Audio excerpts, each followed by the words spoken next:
All right, so we're going to play this together. Just the top line. The key is B flat major, so make sure you have A naturals and E flats.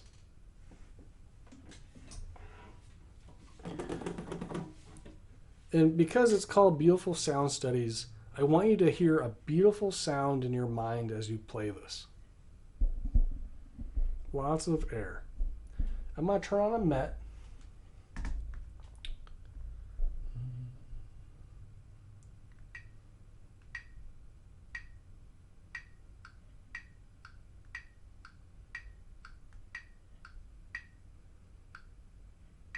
Okay, so the metronome is a little bit slow. Ba da dee da da da dum be dum. It will be like that. Okay, here we go, please. Playing.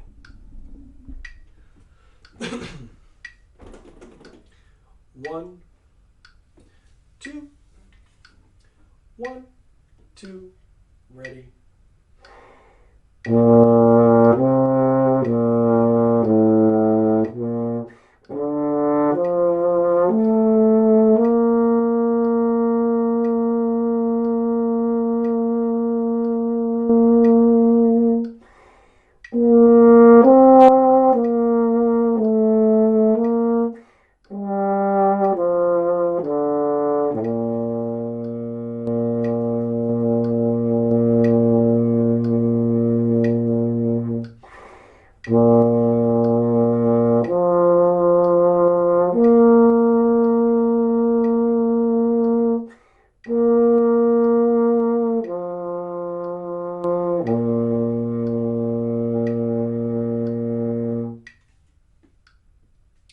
So that took a little while to get through, huh? I had my metronome set at 30 on eighth notes. And I know that's, that might be a little bit extreme, but it gives us an opportunity to try to go for the best sound possible. And I know that the whole notes took a little while, right? And maybe you were probably low on your air. So it's okay to take a breath in the middle of that or take a breath a little bit before the whole note. You just want to try to keep your sound up as high as possible. What do I mean by that? So if we take this box that I'm in and we picture, think of it like your lungs in this box. And I know earlier in routine class, I was talking about lungs being up here all the way down to the bottom of your rib cage. We have a lot of space to fill up. So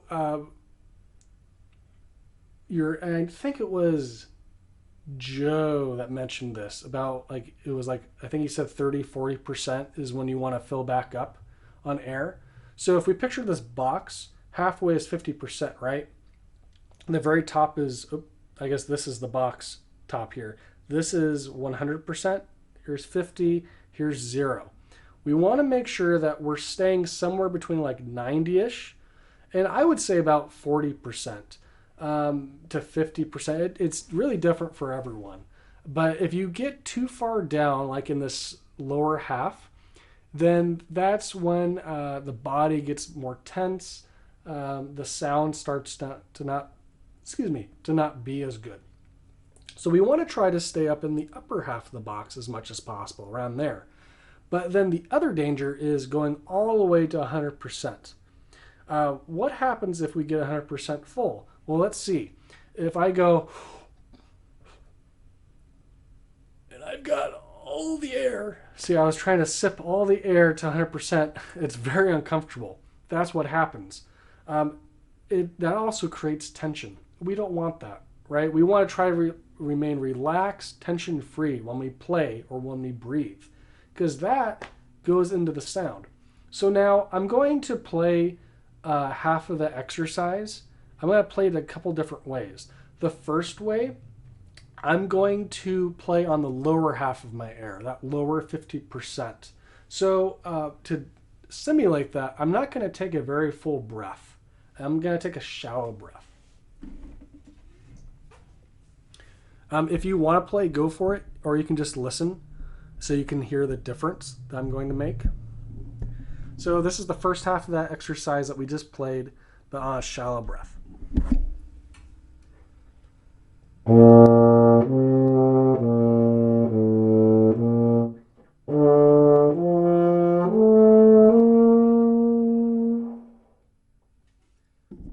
Probably didn't sound that great. The beginning might have been okay, but the further I got, and I did try to take another little mini breath, but the further I got, especially into the whole note, the sound really deteriorated. So that was me playing on the lower 50% of my air. So now I'm going to try to take too much air. I know that sounds funny coming from me because I'm always like, use lots of air, use lots of air. But I'm going to fill up 100% to where it's uncomfortable. And I want you to hear the difference in sound.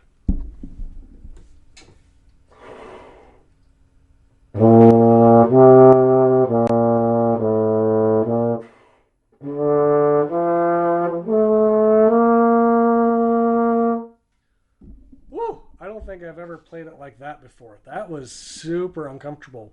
Uh, could you hear the difference in the sound between the lower 50% and then the like 100%? To me, the player, there was a big difference, at least in how I felt.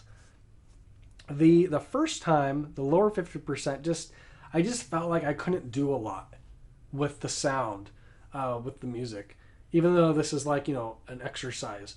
And then the second time with too much air, being super uncomfortable, I felt like I couldn't do anything, and I felt like the sound was just like really bad.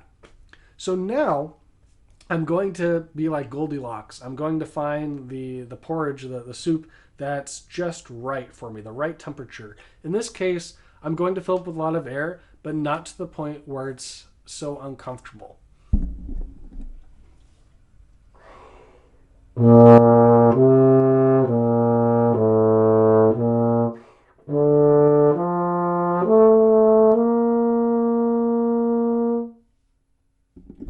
So that could always be better, right? We're always trying to make our sound be better, but in comparison to the previous two times, it was much better. I think I probably sabotaged that third time playing it because of what I was doing. I wasn't in the right headspace, I suppose, to play it good for you. But you can still hopefully hear a difference. I know, we're over the internet, the microphone's auto adjusting or whatever. Let me know, unmute or in the comments. Let me know if you did hear a difference between the three different versions that I played. Zach says yes. Cool. Thank you, Zach. Just waiting for other people. Okay, nothing. All right, that's okay. So now I want you all to pick up your instruments, and I want you to try the same thing I just did. Excuse me. So we're going to play those first two measures on not a whole lot of air. Okay? So think about the lower 50% of this box that I'm in. All right? So very shallow breath. Let's try those first two measures. Here we go. 1, 2, ready.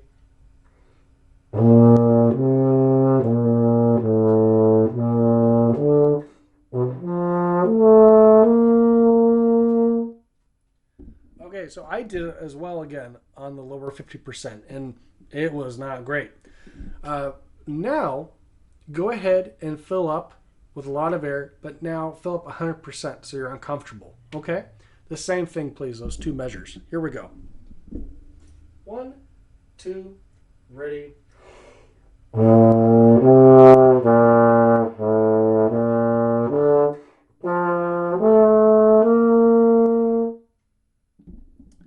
Ooh, that was terrible, right? Especially for me, like, oh, that was not a good sound.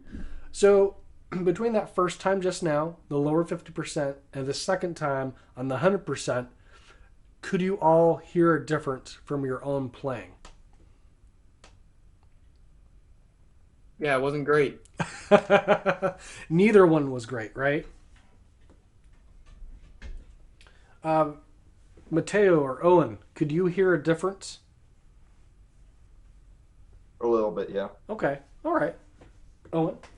Yeah, I could too. All right. So now let's do it for realsies with with good air, uh, and let's make this one be the best, right? And I'm sure you'll probably really hear a difference this time in the quality. You'll be like, oh yeah, this is what we want. So let's try that. All right. 1, 2, ready.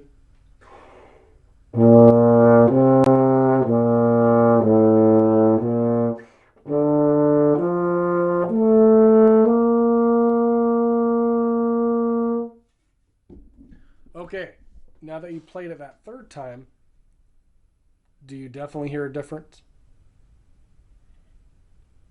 Anyone? Yeah, I did. Good. I did too. Excellent. Mateo? Yeah. Good. So, it's important that you can all hear these differences, because sometimes when we're playing, it's hard for us to identify problems or when something's not sounding good. And I know we were doing extremes, so it's a little bit easier to detect and identify, diagnose, uh, but that's still a skill to practice. Um, if you find that listening to yourself while you're playing is difficult, you're not quite sure what's going on, record yourself. Uh, Most of us have cell phones, smart devices, and they all come with free voice recorders. So you could just record yourself, a few minutes, a few measures, whatever, listen back to it. And, I know we all hate listening to ourselves speak or play or whatever. I get that. But just be, be like, hey, okay, that was going well. Or, hey, yeah, I could have done this instead here. And it's a great tool to hear what's going on. Are there any questions about that or any what we just did with that?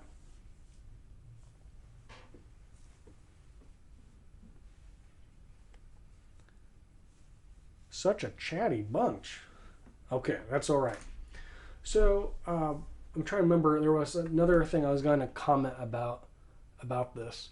Um, so it's beautiful sound studies, right? Try to make it sound as beautiful as possible. If what comes out is not beautiful, but you're really trying to make it sound good, that's okay. I think Justin mentioned this. Uh, you know, if your first sounds of the day aren't as good as you were hoping for or whatever, it's all right. It's not the end of the world, right? I know I keep saying make sure they're good. It's okay if they're not. But we want to be in a position where we know that they're not and how to make it better.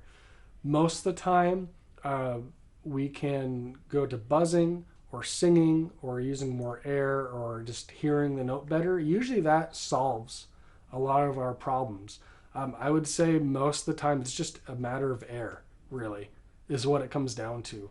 But I think most things could be put down into those three main categories I was talking about in routine class: hearing the note, buzzing, and air.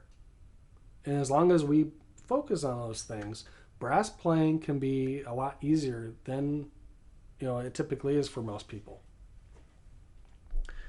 All right, we still got some good time left. Let's see here. Um, let's let's go to. I'm not going to make you play B major because I know that will just be evil of me. But let's go to a different key. Let's go to E flat major, three flats. So I have it at the top of the trombone one right now. For the tuba one, where is that? Here we go. Now it's at the top of the tuba one. Three flats. And we're going to play through this once. We're going to buzz it once. And then play it again. All right? Here we go. E flat major. And we're going to go faster, but with the met. Da da dee da da da da dee da. See how that goes. Here we go. 1, two, ready.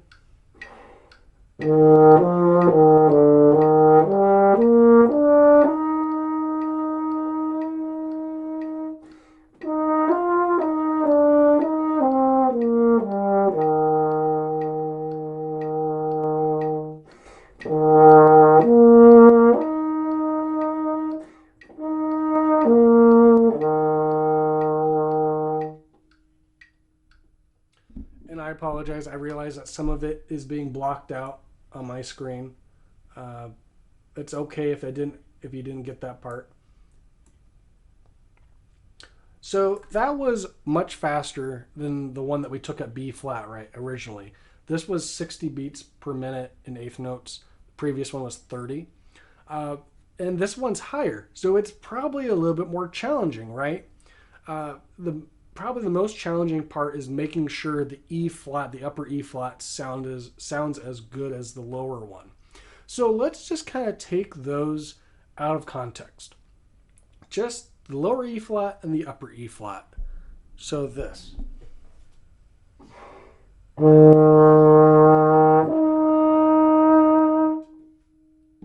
know I said that we were going to buzz the whole thing, but let's just do this first because this may help. Go ahead with your instruments. See if you can get that octave to sound really nice. Keep the airflow going up to the upper E flat.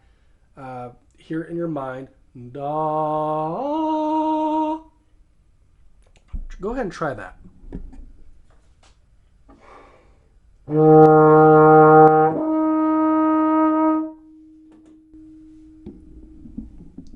Now go ahead and buzz it.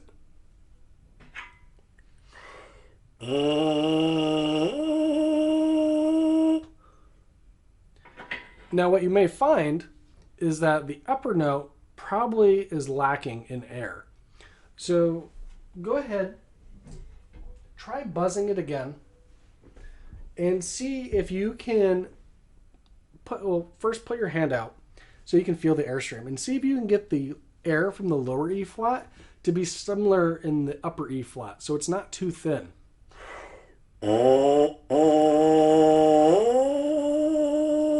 So this is my bass trombone mouthpiece. I wanted to make it a little bit more difficult for me. There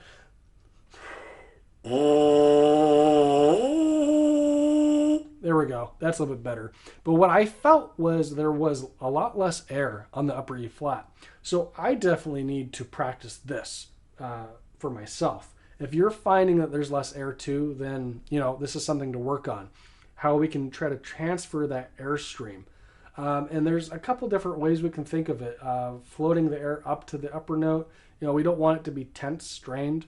You could maybe go, something like that. Justin, do you have anything to add to that? Ways that we can get more air to the upper note from the lower one?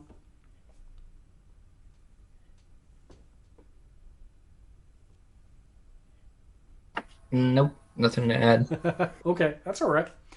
So let's go back to the instrument, play that octave one more time, and then we're going to buzz number 6, the E flat thing. Okay, octave E flats.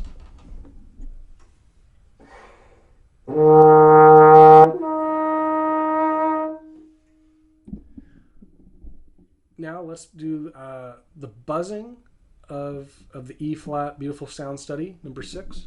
I'll still play so that way you have an idea of what the notes are. Trying to maintain lots of air flowing through the notes, connecting all of them. Here we go. And we're going to go slower. We're going to go like 40. So that way we have a fighting chance. Here we go. 1, 2, 1, 2, ready.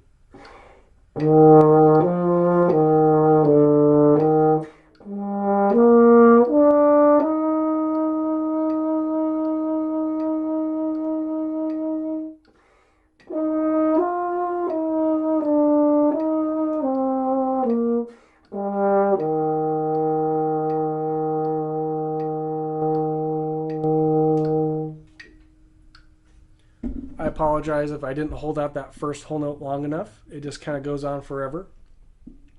Okay, so now plug the mouthpieces back into the instrument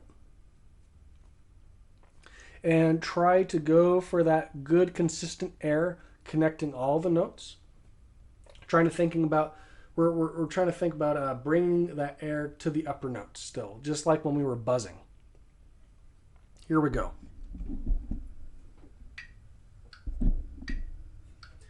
One, two, 1, 2, ready.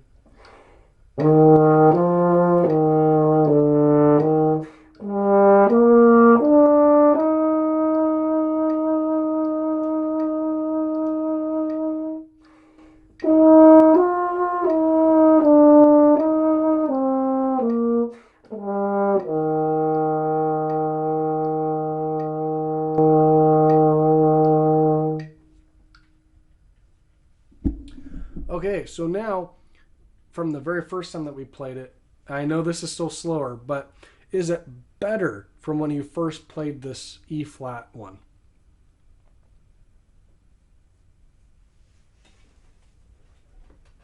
I'd say so. Good. Mateo? Yeah. Excellent. And Owen? Yeah, it was a bit better. Good. Okay. So, I know that this isn't necessarily the most difficult thing, right? But everything that I talk about, we want to try to start with simple, easy stuff because it's easiest to make it sound good, right? And then if you really want to up the challenge, what you could do is you could change the tempo. I know we played it a little bit faster the first time. You could do that. You could change scales. So like if you look down the sheet here, excuse me, my throat's getting a little dry.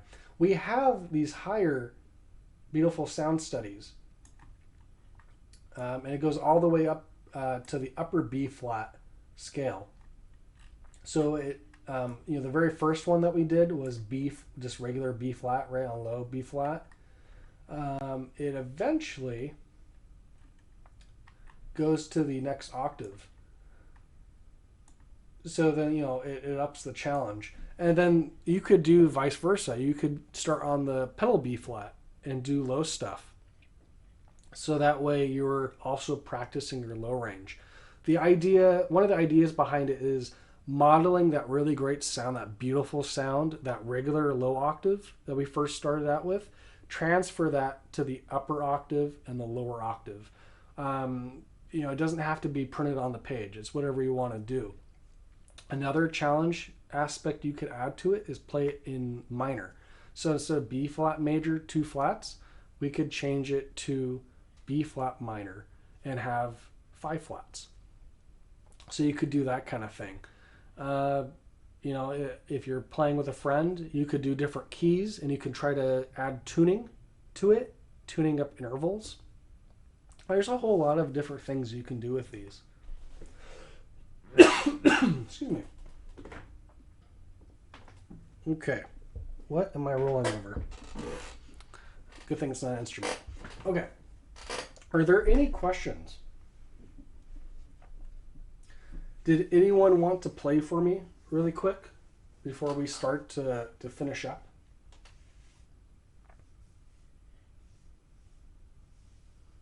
I know this was a little bit different than what I wanted to do. But I think it's still good to kind of go over this exercise. This is a really nice one to incorporate into your practicing your warm-ups. Justin, did you have anything to add about this exercise?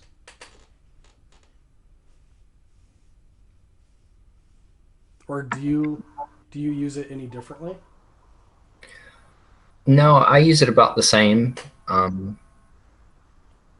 I treat it very similar to lip slurs, just connecting everything, thinking about lots of flow, and definitely with intonation as well. Making sure that all the intervals are in tune. Some of the keys that I may not play quite as often, those still need to be, well in tune. Yeah, Any fifth position stuff. yeah. So like Justin's talking about on trombone, going into no man's land in fifth, sixth position, whatever. That can be challenging if we don't do that a whole lot. So definitely practice this stuff with your alternate slide positions, uh, alternate fingers if you really want to, and then paying attention to the intonation of it. Making sure fifth position's in tune, or if you're on euphonium or tuba, that your C, your upper C is in tune. It's typically a flat note, that kind of thing. And then also just getting uh, used to these other keys. Most of my students, you've gone through the major minor scales, so you're aware of this kind of stuff. I've had you play in these keys, but this can be a really good exercise to get further, comfortable in those weird keys that we're not used to. Um, so it could be one day that you do B flat major, you do the first one, the top line, and then maybe another day you challenge yourself and you do the B major one, the next one, and see how that goes, and so forth.